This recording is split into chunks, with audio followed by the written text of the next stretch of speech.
Anyong sa inyo, pupunta nga pala tayo ng Encantadia para makapag-relax at magmuni-muni. Bago tayo makarating na Encantadia, kailangan muna natin suungin tong Agus River na napakalaki gamit ang balsa. Dito kaganto kaganda rito, lalong-lalo na kapag gabi talaga makakapag-relax kayo kasi ang maririnig nyo lang ay agos ng ilog at saka ng kuliglig. Dito rin marami kayong mga bata makikita at ang gagawin natin, papasayahin natin sila, ililibre natin sila ng lomi. Bata. Maglolomi kami. Dadali natin yung mga bata sa Encantadia at kakain tayo ng lomi, char. So dito nga pala mura lang yung lomi nila pero masarap. Meron silang regular at meron ding special. Maliban sa lomi, marami pa silang ino-offer mga tosilog, pati meron din silang pansit. At dito nga ganito kapayapa rito kapag gabi talaga makakapag-relax ka.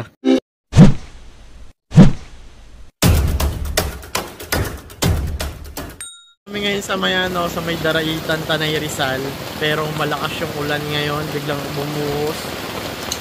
So dito tinanggal na pala yung tulay, wala na kayong makikitang tulay. Yung tulay dito, summer lang to kinakabit. Pagdating ng tag-ulan, tinatanggal din to. Kasi sobrang laki ng baha dito kapag may bagyo, para safe din naman. Ayun o, may mga tumatawid. At sa mga hindi nakakaalam, ganito po ang buhay dito sa Daraitan. Kapag tag-init, naglalagay sila ng malaking tulay para makatawid yung mga four wheels.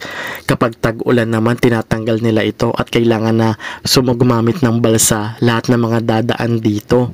Miski mga estudyante, ang mga nakakadaan dito mga sasakyan, tricycle at saka motor.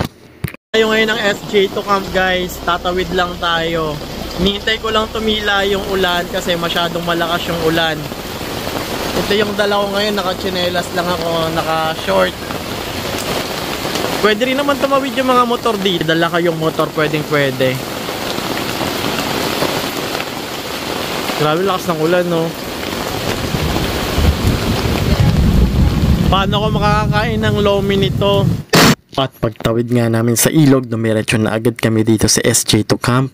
So mga nagtatanong kung malayo ba daw ang campsite sa ilog, malapit lang po. Pagtawid nyo, pwede nyo na pong lakarin. At kung marami naman po kayong dalang mga gamit, pwede kayong mag-inform sa staff nila para masundo nila kayo sa ilog. Kapag gabi naman ganito yung sitwasyon dito sa Daraitan sa SJ2, payapa, tahimik. Sarap matulog lalo na kapag umuulan. Yung maririnig nyo lang talaga yung agos ng ilog at saka yung mga kuliglig. Masarap mag bonfire dito kapag walang ulan. Meron naman din silang ilaw dito sa labas kaya pwede kayo magkwentuhan. Kaya nga sa mga gustong mag-relax at magmuni-muni, makapag-isip-isip, itong lugar na to perfect na perfect sa inyo para makapag-recharge kayo at matanggal ang stress.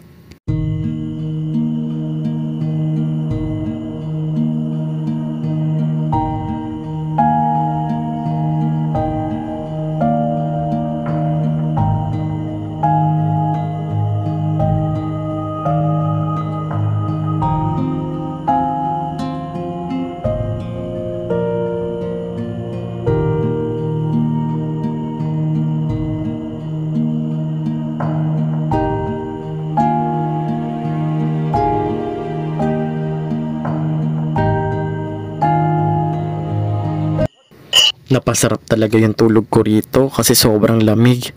At alas 7 na ako nagising at napagdesisyonan ko na kumain, pumunta ng Lomihan. Yung Lomihan pala nandun sa may bandang barangay. Pero isasuggest ko sa inyo, lakarin ninyo. Kasi habang naglalakad kayo, may enjoy nyo yung paglalakad kasi talaga namang sobrang ganda dito. Mahangin, mapuno at meron kayong makikitang view na talaga namang napakagandang bundok. Hindi nyo mapapansin, nandun na kayo sa bandang barangay. Ngayon sa Daraitan, sa SJ2 Camp. At nandito tayo ngayon sa sikat na lumihan dito sa Daraitan. So ito yung isa sa mga dinadayo ko rito sa Daraitan pag nandito ako sa SJ2 Camp. So ito yung Julian's Kitchen, kung saan nag-offer sila ng mga lomi, ng mga pansit. Lang kayo guys papunta dito sa may barangay at itanong nyo ko sa yung Julian's na kitchen. Ayan, dituro kayo dito. At dito kasi guys, sobrang reasonable at saka sobrang mura talaga ng lomi nila dito. Alam niyo yung lomi na special nila rito na may chorizo, may itlog, 35 pesos lang dito sa kanila yung special. pwede nyong i-take out, pwede kayo mag-dine in. Maliban dyan, may mga pansit din silang ino-offer dito. Ito guys, yung ganito, 180 pesos lang tong pansit dito na pwede nyong mabili. Pwede nyong i-take out at pagsalu-saluan sa campsite. And ito nga guys, dadalhin ko to sa SJ to Camp para din naman ipatikim sa mga kasama natin doon galing Taguig. Dito tayo maglolomi sa Juliet's Lomi. Ayan. Pabili po. Lomi special. Isa. Tsaka may ano kayo? Hot silog o kaya to silog? Ano mabilis maluto? May mga silog din dito. Ayan, patingin ako, te. May bihon din sila, 150. Tsaka isang ano, te,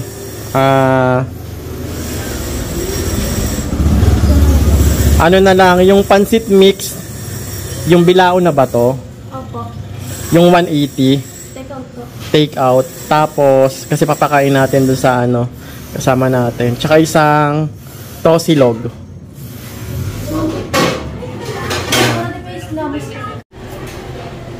Kain muna tayo, guys. So, meron tayong sabaw, tosilog, at saka yung lomi nila rito na overload. Syempre, hindi mawala yung kalamansi, tsaka sili. Una ko ginagawa, itong kalamansi, talagang ginaganyan ko muna yan.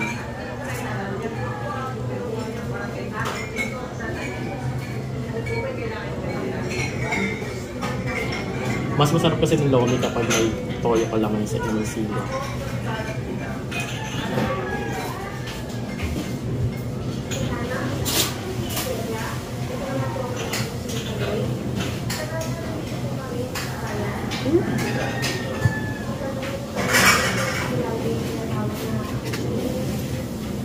Thank you, Lord.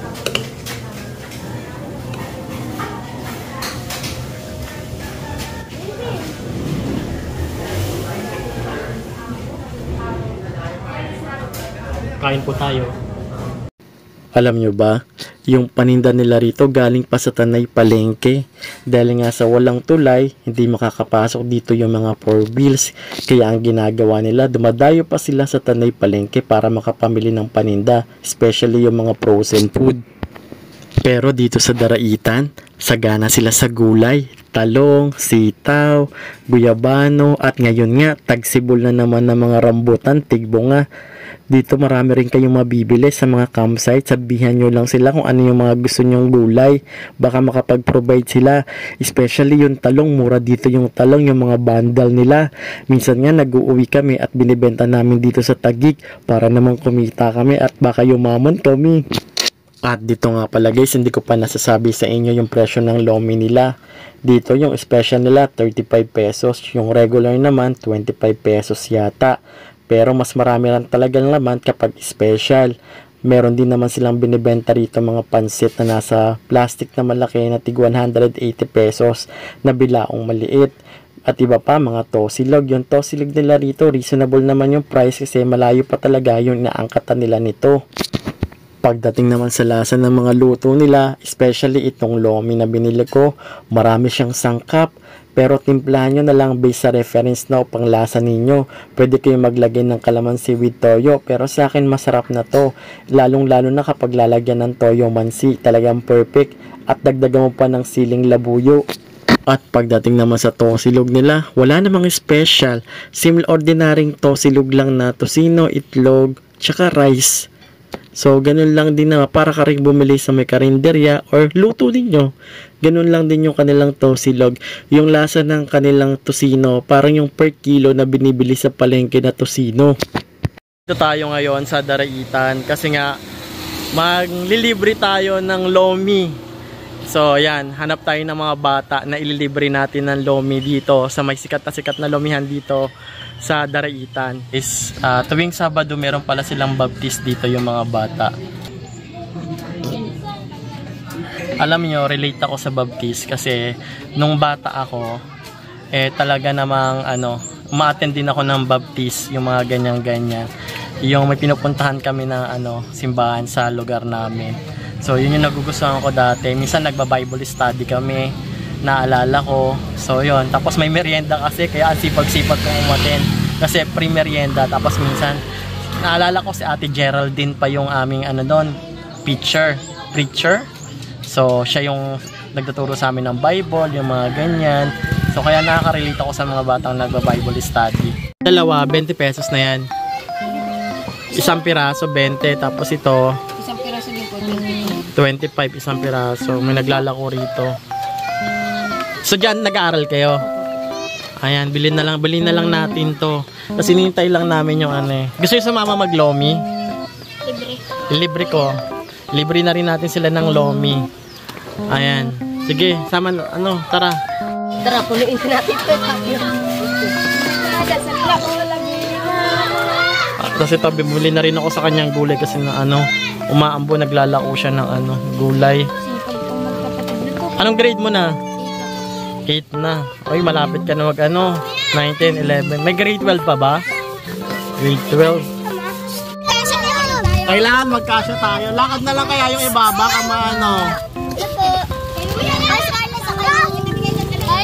kakain kami ng lomi. No? Ayan, mga bata. Maglolomi kami. Maulan pero ayan. Kakatapos lang namin baptist. Dami namin.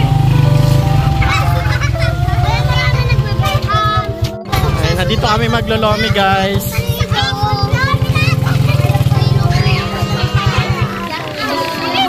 Halanda.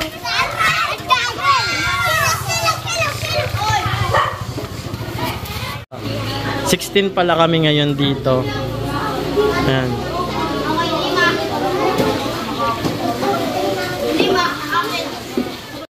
At pagpasok nga ng mga bata dito sa may lumihan, talaga namang sobrang sasaya nila.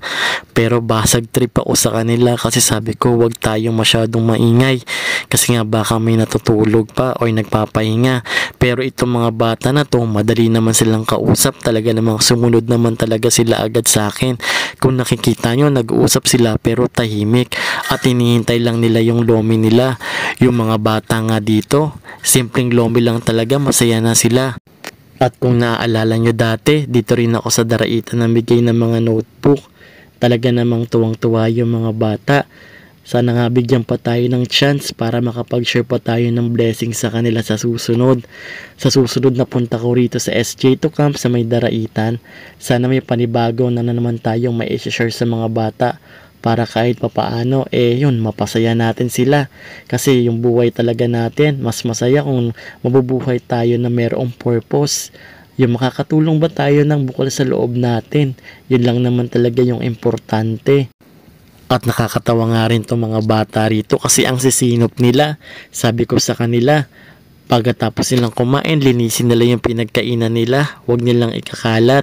At nakita ko nga, pagkatapos sila kumain talaga namang masinop. Yung mga natirang pagkain, binigay nila sa mga nakakatanda para maubos, para hindi masayang. At hanggang dito na lang muna yung vlog natin. Antayin nyo yung part 2. Kasi sa susunod, mangunguha naman tayo ng mga rambutan dito. Bibili tayo galing sa puno. At maraming salamat po sa panonood. Kung bago pa lang po kayo dito, sana supportahan nyo pa rin tong aking YouTube channel na Chitsupo Family. Please support, subscribe, at huwag nyo kalimutan na i-hit ang notification bell icon on para ma-notify po kayo sa mga susunod nating panibagong video na gagawin dito sa aking YouTube channel.